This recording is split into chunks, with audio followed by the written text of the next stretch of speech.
speaking of massive changes, it looks like Raw may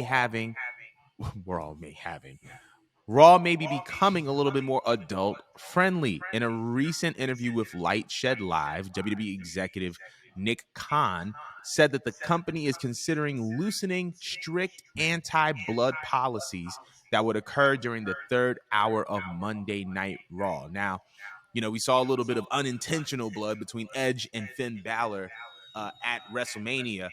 But do you believe that a little bit of blood can help the product in WWE? If used properly, not as recklessly as this dumbass. I'm sorry, I'm cursing again, but like just chucking the ladder at somebody's face. You know what I mean? Like you gotta.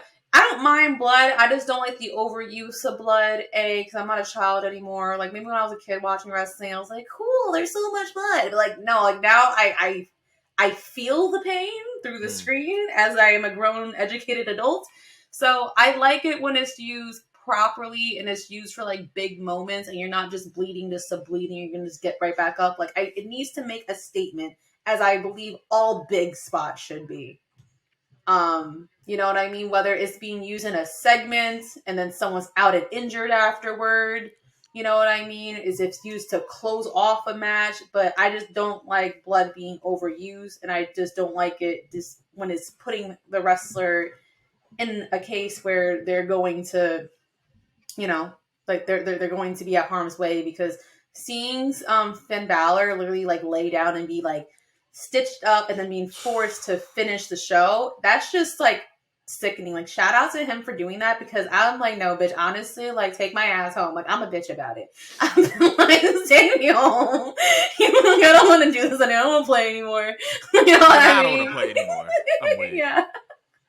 Yeah, but I didn't think even that match, like, he needed to bleed. Edge needed to bleed because he's a human. I don't think a demon, in my personal opinion, should have to bleed. So just use blood wisely is how I feel about it.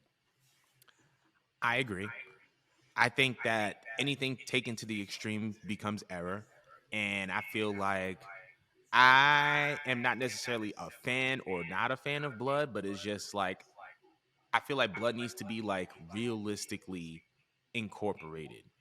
Like Not too realistic. Not like Finn realistic. right, not like Finn really. Like you throw somebody up against the cage, bro, you're gonna bleed. Like that's acceptable. But like Yeah. I'm not for the overuse of blood. I'm not for the underuse of blood. But I just feel like it should be properly utilized. I feel like this idea would have been a lot more exciting prior to AEW, because God knows I've seen Jon Moxley bleed so many times that I'm just like, okay, I don't need any more blood.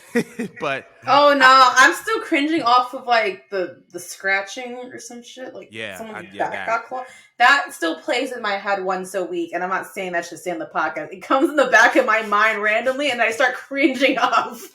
I can't do it. It's just too much sometimes. But I feel like it could be effective if properly used. So I don't think that they need to necessarily like loosen the policies per se, because the moment that you loosen the policies, you're probably going to see it everywhere in the product. Yeah. But just be like, hey, let's get some blood over here. Let's get some blood over here. Once in a while, let's make it effective, make it useful, make it make sense.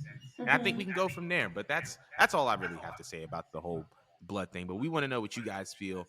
Should WWE loosen its anti-blood policies so that we can incorporate a little bit of crimson masking into the Monday Night Raw product? But we're going to move on from here to our last topic of the show.